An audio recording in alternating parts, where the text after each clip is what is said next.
You walk into your apartment one night after work, and everything suddenly feels strangely unfamiliar. Not exactly wrong. Not dramatic, just slightly distant. The couch is nicer than the one you had 5 years ago. The kitchen looks cleaner. The lighting is warmer. The shelves hold the kinds of objects you once imagined successful adults would own. And yet somehow, almost none of it feels emotionally alive anymore. You remember wanting these things. You remember believing they would represent arrival, a better life, a more stable version of yourself. But now they mostly feel like things that need to be maintained. The apartment needs cleaning. The subscriptions renew automatically. The devices need replacing. The routines need sustaining. The inbox never stops filling. The calendar never stops reorganizing itself. And the strange realization isn't that your life became worse. It's that your life became permanently operational. You sit down in silence for a moment and realize something you've never fully had language for before. Modern adulthood no longer feels like building a life. It feels like managing a system. A system that constantly requires updates, optimization, maintenance, responsiveness, availability, energy, performance, and emotional regulation just to remain functional. And the pressure never felt dramatic enough to question. That's the part that matters. The pressure felt normal. Everyone around you adapted to it too. So nobody stopped to ask what it was doing to them psychologically. My name is Theo, and I spend a lot of time thinking about the ways modern people accidentally build lives that make them increasingly dependent on continuing to earn money, while still feeling like they're never fully moving forward. And if you've ever looked at your life from the outside and thought, technically I'm doing okay, so why does everything still feel so emotionally expensive? Then hit like and subscribe if this video helps you see something you hadn't fully noticed before. Because I don't think Americans stopped making money. I think many Americans slowly lost the ability to feel secure inside the systems they were taught to aspire toward.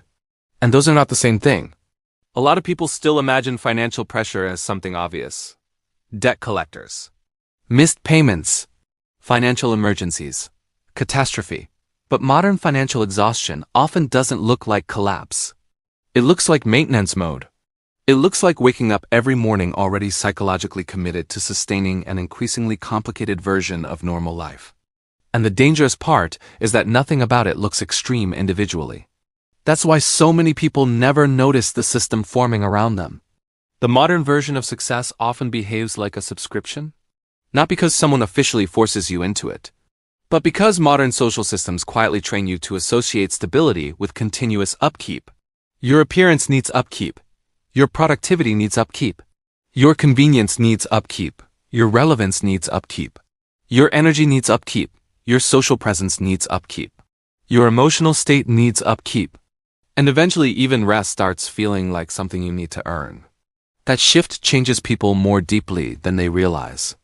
Because once life becomes an identity maintenance system, spending stops feeling optional. It started to feel almost survival-based. There was a guy named Noah. He began to realize this slowly, not through a crisis. Not because he was irresponsible. In fact, Noah had done almost everything right. He had a stable job. He paid his bills on time. He didn't buy luxury cars. He wasn't gambling money away. He wasn't chasing some fantasy millionaire lifestyle online. From the outside, his life looked reasonable. Competent, even. But somewhere around his mid-30s, he began feeling a strange kind of psychological compression. Like every part of his life had become optimized, but less breathable. His mornings became carefully managed sequences. Coffee during the commute. Podcasts at 1.5 speed. Meal delivery subscriptions because he was too exhausted to cook consistently. Fitness memberships because staying healthy now required structure. Productivity apps to manage the stress created by managing too many things. Nothing individually seemed absurd. That's what made it invisible. The system quietly trained him to solve exhaustion with purchased efficiency. And purchased efficiency became permanent overhead, not because Noah was weak. Because modern adulthood rewards functionality more than recovery. The culture celebrates people who remain responsive, always reachable, always improving, always available, always upgrading, always emotionally calibrated enough to keep operating. And eventually Noah realized something unsettling. Most of his spending wasn't buying pleasure anymore. It was buying friction reduction. He wasn't purchasing excitement. He was purchasing the ability to continue functioning without mentally collapsing. And once you notice that pattern, you start seeing it everywhere. Convenience culture didn't merely sell convenience. It slowly retrained people's relationship with discomfort. Tiny inconveniences that previous generations tolerated without emotional reaction now feel psychologically exhausting. Waiting feels heavier. Cooking feels heavier. Driving feels heavier. Paperwork feels heavier. Silence feels heavier. Not because people became lazy. Because people became cognitively overloaded. The modern economy increasingly monetizes mental fatigue. That's an important distinction. When someone is emotionally depleted, they stop evaluating purchases through the lens of long-term value. They evaluate purchases through the lens of immediate psychological relief. And relief has become one of the most profitable products in modern society. Not joy, not fulfillment, relief. That's why so much modern spending feels strangely numb afterward. Because the purchase was never truly about desire. It was about reducing cognitive pressure for a moment. Food delivery after exhausting workdays. Upgraded devices that reduce friction by a few seconds. Streaming services that remove the effort of choosing. Subscription ecosystems that automate tiny decisions. Again, none of these things are inherently bad. That's not the point. The point is that an entire culture formed around helping overstimulated people remain operational inside overstimulating systems. And once you adapt to that rhythm long enough, you stop noticing the adaptation itself. You simply call it normal life. Noah began realizing this one Sunday afternoon. He was sitting in his apartment, surrounded by things he once wanted badly. The nicer desk. The larger television. The upgraded kitchen equipment. The ergonomic office chair. The gym clothes designed for people who treat wellness like a second occupation. And suddenly he noticed something uncomfortable. Almost every upgrade in his adult life had quietly come attached to new expectations. The better apartment required higher rent. The better job required constant availability. The healthier lifestyle required subscriptions, routines, optimization, tracking, maintenance. The social life required staying current enough to remain socially legible. Even relaxation had become curated. And what disturbed him most wasn't the money. It was the psychological dependency. He no longer knew how to exist comfortably without systems supporting him constantly. That realization hits many people quietly. Because the modern version of adulthood often removes all natural stopping points. You can always optimize more, earn more, upgrade more, improve more, respond more, consume more information, refine your habits, improve your body, improve your productivity, improve your networking, improve your sleep, improve your efficiency. The system quietly trains you to experience enough as temporary. And once enough disappears psychologically, income stops creating emotional safety. Because every increase immediately gets absorbed into maintaining a more demanding version of normal. Not luxury. Normal. That distinction matters more than most people realize. Older versions of wealth were often visible. Modern wealth pressure is often invisible. It exists inside expectations. Inside social comparison. Inside algorithmic exposure. Inside professional identity. Inside emotional exhaustion. Inside the feeling that slowing down means falling behind. And algorithms intensified this dramatically. Because social media didn't merely expose people to wealth. It exposed them to optimized lifestyles. That's different. People no longer compare themselves only to richer people. They compare themselves to more optimized people, people with cleaner routines, better aesthetics, better health habits, better organization, better parenting systems, better productivity setups, better homes, better emotional composure. The modern internet normalized perpetual refinement. And human psychology adapted before it questioned it. That's important. You adapted before you questioned it. Most people never consciously decided to enter this system. They simply absorbed its assumptions slowly. Of course you should always improve yourself. Of course you should maximize your time. Of course your home should reflect your identity. Of course your body should remain optimized. Of course successful adults should remain productive.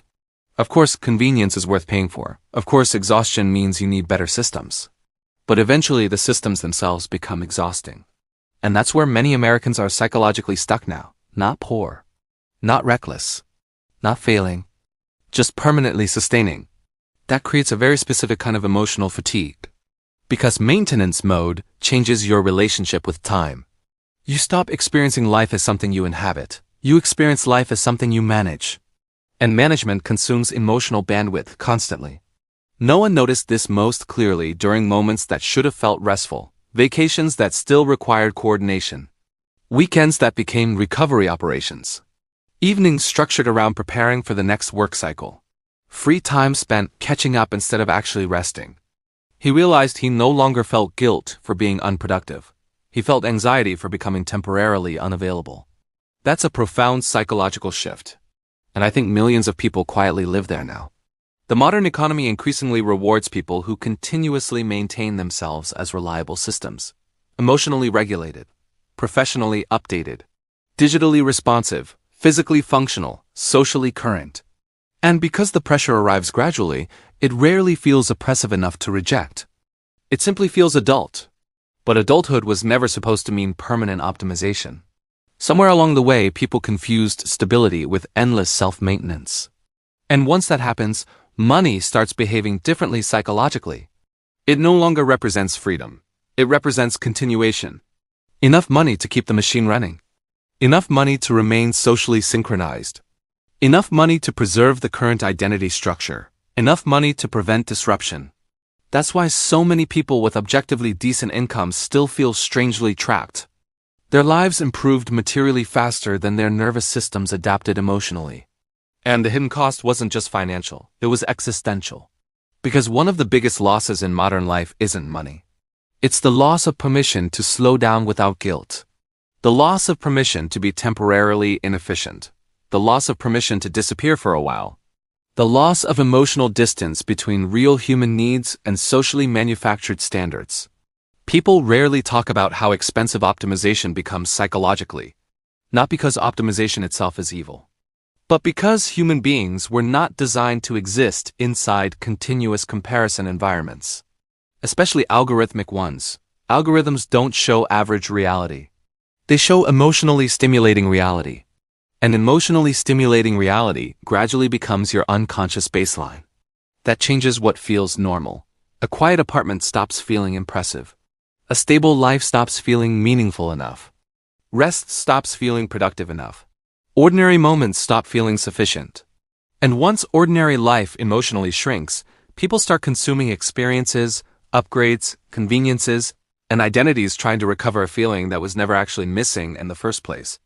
Noah slowly started testing something unusual, not budgeting harder, not extreme minimalism, not rejecting society. He simply began observing which parts of his life actually created peace, and which parts merely maintained momentum.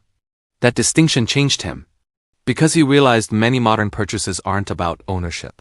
They're about emotional alignment, buying the feeling of remaining current, remaining functional, remaining acceptable, remaining optimized enough to participate. And once he saw that, he stopped defining wealth the way he used to. Wealth no longer meant constant upgrading. It meant emotional distance from pressure. The ability to say no without panic. The ability to rest without feeling irresponsible. The ability to exist without continuously performing optimization. That's a very different definition of success. And honestly, I think it's closer to what many people are actually searching for now, not luxury. Relief from psychological acceleration. Because acceleration became the default setting of modern life. Faster responses. Faster updates. Faster trends. Faster expectations. Faster adaptation cycles. And human beings normalized this pace so completely that exhaustion started feeling like personality instead of environment. People say they're tired as if tiredness is an individual problem.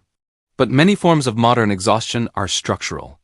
The system quietly trained people to remain emotionally available to too many inputs simultaneously. And once your attention becomes fragmented long enough, even simple life begins feeling expensive. Not financially at first, mentally, then financially afterward, because exhausted minds seek relief constantly. And relief almost always costs something now. That's why Americans don't feel rich anymore, not simply because prices increased, but because the emotional cost of maintaining modern normality increased faster than most people consciously realized. The invisible subscription expanded. The subscription to relevance. The subscription to convenience. The subscription to optimization. The subscription to professional adulthood. The subscription to keeping up psychologically. And the strange part is that many people are succeeding by every visible metric while privately feeling less free than they expected. That contradiction confuses people deeply, because they thought success would reduce pressure.